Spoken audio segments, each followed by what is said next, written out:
বাংলাদেশের সংখ্যালঘুদের উপর অত্যাচার, চিন্ময়ানন্দ মহাপ্রভুকে গ্রেপ্তার ও ভারতের জাতীয় পতাকার অবমাননার বিরুদ্ধে সোচ্চার হয়েছে একাধিক সংগঠন।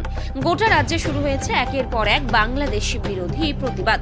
এবার যাতে কোনো বাংলাদেশকে হোটেলে উঠতে না দেওয়া হয় এবং যারা আগে থেকে আছেন তাদের যাতে অবিলম্বে হোটেল ছাড়তে বাধ্য করা হয়, এমনটাই দাবি জানালো বঙ্গীয় হিন্দু মহামঞ্চ।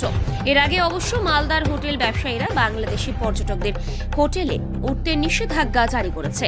এবার সেই দাবি জানিয়ে শিলিগুড়ি গ্রেটার হোটেলিয়ার্স ওয়েলফেয়ার অ্যাসোসিয়েশনের দ্বারস্থ হল মহামঞ্চ। বঙ্গীয় হিন্দু মহামঞ্চের সভাপতি বিক্রমাদিত্য মণ্ডল বলেন, দেখুন, আপনারা প্রত্যেকেই জানেন যে বাংলাদেশে যে পরিস্থিতি, যেভাবে বাংলাদেশে সনাতনী হিন্দু এবং সেখানকার আমাদের মঠ মন্দির যেভাবে ভাঙা হচ্ছে এবং সেখানকার সনাতনী হিন্দুদের উপর বাংলাদেশি মৌলবাদীদের উপর প্রতিনিয়ত যে অত্যাচার, এই অত্যাচার প্রতিনিয়ত ঘটে চলেছে, যা সারা বিশ্বের কাছে তা প্রকাশিত। এবং শুধু এটাও নয়, সেখানকার আমাদের বাংলাদেশি হিন্দু মহাজোটের সম্মিলিত মুখপাত্র চিন্ময় কৃষ্ণ প্রভুর অনৈতিক গ্রেপ্তারি এবং বাংলাদেশি মৌলবাদী জনতাদের দ্বারা ভারতবর্ষের পতাকার অবমাননা এবং সেখানকার হিন্দুদের প্রতি অত্যাচারের বিরুদ্ধে বঙ্গীয় হিন্দু মহামঞ্চ শিলিগুড়ি তথা সারা উত্তরবঙ্গ জুড়ে যে বাংলাদেশ বিরোধী অভিযানের ডাক দিয়েছে, বাংলাদেশের ভারত বিদ্বেষী যে ওদের অভিযান, তাদের বিরুদ্ধে যে আমরা আহ্বান জানিয়েছি, যে কার্যক্রম করেছি, তারই এক কার্যক্রম স্বরূপ আজ আমরা শিলিগুড়ি হোটেলস অ্যাসোসিয়েশনের প্রতিনিধিদের সাথে দেখা করি এবং সেই সকল প্রতিনিধিদের সাথে কথা বলি। আমরা তাদের কাছে বিশেষ 3 দফা দাবি নিয়ে আজকে এসেছিলাম। তাদের কাছে দাবি রেখেছি যে সারা শিলিগুড়ি শহর জুড়ে তাদের অধীনে যত হোটেলগুলি আছে তাদের আজকের মধ্যে প্রেস বিবৃতি করে সিদ্ধান্ত গ্রহণ করে প্রেস বিবৃতি দিতে হবে, যাতে তারা আগামী দিনে অনির্দিষ্টকালের জন্য বাংলাদেশি পর্যটকদের সব রকম পরিষেবা দেওয়া থেকে বঞ্চিত রাখে, বাংলাদেশিদের পরিষেবা দেওয়াতে পুরোপুরি নিষেধাজ্ঞা জারি করে এবং হোটেলের বাইরে স্টিকার লাগানো থাকে বাংলাদেশি নট অ্যালাউড। এই দাবি এবং আগামী দিনে এখনও পর্যন্ত যদি কোনো হোটেলে কোনো প্রকার বাংলাদেশি পর্যটকরা থাকে তাদেরকে আইডেন্টিফাই করতে হবে, করে নিয়ে তাদেরকে নোটিশ দিয়ে দিতে হবে যাতে তারা অবিলম্বে আমাদের সেই সমস্ত হোটেল এবং ভারত ত্যাগ করে। আমরা কোনো প্রকারই ভারতীয়দের উপরে যে অপমান বাংলাদেশ দ্বারা করছে, বাংলাদেশি মৌলবাদীরা করছে, এটা আমরা বঙ্গীয় হিন্দু মহামঞ্চ মতো রাষ্ট্রবাদী সংগঠন কখনই এটা সহ্য করবে না। আগামী দিনে আজ আমরা হোটেল অ্যাসোসিয়েশনের কাছে স্মারকলিপি দিলাম এবং আমরা দাবি রেখেছি যে অবিলম্বে আজকের মধ্যেই যাতে তারা সিদ্ধান্তে এসে প্রেস বিবৃতি জারি করে এবং বাংলাদেশি পর্যটকদের বর্জন করে। এবং সারা শিলিগুড়ি শহর জুড়ে আমরা বিভিন্ন হোটেলেও অভিযান করব এবং আমাদের আগামী কার্যক্রম আমরা বিভিন্ন শিক্ষা প্রতিষ্ঠান যেখানে বাংলাদেশিরা এসে ভারতের সুবিধা নিয়ে শিক্ষা প্রাপ্তি করছে এবং বিভিন্ন মেডিকেল অ্যাসোসিয়েশন, নার্সিংহোমগুলোতে আমরা আমাদের অভিযান জারি রাখব। আপনার নাম পরিচয়? বিক্রমাদিত্য মণ্ডল, সভাপতি, বঙ্গীয় হিন্দু মহামঞ্চ। ডেপুটেশন ওনারা দিয়েছেন বঙ্গীয় হিন্দু পরিষদের তরফ থেকে। ওনারা একটা আর্জি জানিয়েছেন যাতে শিলিগুড়ির কোনো হোটেল বা রেস্তোরাঁতে যাতে বাংলাদেশি যারা আছে তাদেরকে কোনো ধরনের পরিষেবা, থাকার অথবা খাবারের পরিষেবা যাতে না দেওয়া হয়। তা ওনারা জানিয়েছেন যে আজকের মধ্যেই একটা প্রেস বিজ্ঞপ্তি দিয়ে জানাতে। তা আমি প্রথমে আপনাদের মাধ্যমে জানাতে চাই এবং ওনাদেরকেও সেম কথাটাই বলেছি। ভারতীয় হিসাবে আমি তাদের পক্ষে রয়েছি, কারণ হচ্ছে ভারত বিদ্বেষী কিছু কাজকর্ম হচ্ছে যেগুলো জিনিস আমরা টিভিতেও দেখতে পাচ্ছি।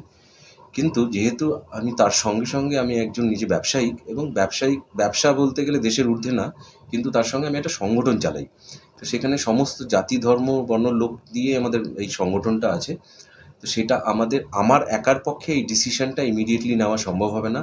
এই সংগঠনের একটা এক্সিকিউটিভ কমিটি আছে, যে কমিটি বসবে, যেহেতু আজকে এই ডেপুটেশনটা ওনারা দিলেন, এই কমিটি বসে এটার একটা সিদ্ধান্ত নিয়ে জানিয়ে দেবে। সেটার জন্য আমি বলেছি আমাকে কিছুদিন সময় দিতে। এই আর্জিটাই ওনাদের যেটা আর্জি ছিল তার জন্য আমি ওনাদেরকে এটা জানিয়েছি। তবে এটাও ওনাদেরকে জানিয়েছি যে শিলিগুড়িতে এখন মানে গতকালকে গোনাগুনতি খুব বেশি হলে 14 থেকে 15 জন বাংলাদেশি গেস্ট ছিল এবং যারাই ছিল তারা এসেছিল এখানে হচ্ছে মেডিকেল ভিসাতে এবং মেডিকেল কাজে, মানে মেডিকেল ট্যুরিস্ট বলি আমরা, এবং স্কুল ট্যুর মানে এডুকেশনাল ট্যুরিস্ট, স্কুলের বাচ্চা কাচ্চার জন্য এসেছিল। তো হাতে গোনা, খুব গোনা যাবে এতটাই কম বাংলাদেশিরা এখানে আছেন, যারা হোটেলে আছেন। তো সেটা ওনাদেরকে আমি জানিয়েছি। এবার আপনাদের একটা জিনিসই আমি আপনাদের মাধ্যমে জানাতে চাই, সেটা হচ্ছে যে এই ডিসিশন, এত বড় একটা ডিসিশন নিতে গেলে আমাকে আমার বাকি মেম্বারসদের সঙ্গে বসে আলোচনা করে আমি তারপরেই নিতে পারবো। ওনারা একটা তার সঙ্গে এটাও বলেছেন যে মালদাতে এটা করা সম্ভব হয়েছে বা মালদা অ্যাসোসিয়েশন সেটা করেছে।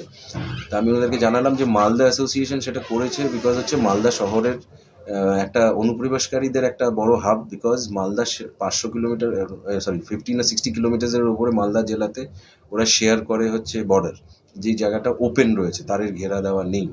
তো যেই জায়গাটা ঘেরা দেওয়া নেই সেই জন্যই ম্যাক্সিমাম অনুপ্রবেশকারী হচ্ছে।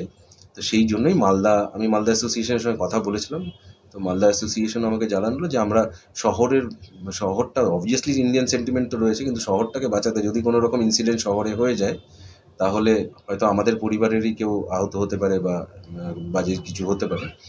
তো সেই জন্য মালদা এই ডিসিশনটা নিয়েছে। তো আমার পক্ষে ইমিডিয়েটলি এই ডিসিশনটা এই চেয়ারে বসে এখনই নেওয়া সম্ভব না, সেটা ওনাদেরকে জানিয়েছি। এটা আমি একটা এক্সিকিউটিভ কমিটি মিটিং করে জেনারেল মেম্বারদের সাথে আলোচনা করে তারপর এই ডিসিশনটা নিয়েছি। আচ্ছা, মূলত এই সময়টা বললেন হাতে গোনা মানে ফুলবাড়ি এবং চ্যাংরাবান্ধা দুটো পোস্ট দিয়ে আমাদের এই চত্বরটায় নর্থ বেঙ্গলের লোক, বাংলাদেশ থেকে লোক আসে ঘুরতে, কিন্তু তার যে আমি স্ট্যাটিস্টিক্স রেকর্ডস দেখছি যে 25,000 to 30,000 রেকর্ডেড হয় হচ্ছে শিলিগুড়িতে, যে ইয়ারলি সারা বছরে 25 থেকে 30 জনই হচ্ছে 30,000 লোক হয়তো শিলিগুড়ি আবাসিক হোটেলে থাকে। কিন্তু সিজন যদি এক্সেপশনালি ভালো যায় তাহলে হয়তো সেটা 30 থেকে বেড়ে হয়তো 40-45 হাজার টাকা অ্যানুয়ালি হয়। কিন্তু ইতিমধ্যে যেটা দেখা যাচ্ছে যে 1 আগস্টের পরে সেটা নেমে এসে এক ধাক্কায় 700 জন মাসে, মানে 28-29 জন আমার অগস্ট মাস থেকে ডিসেম্বরের এই 4-5-6 তারিখ অবধি আছে।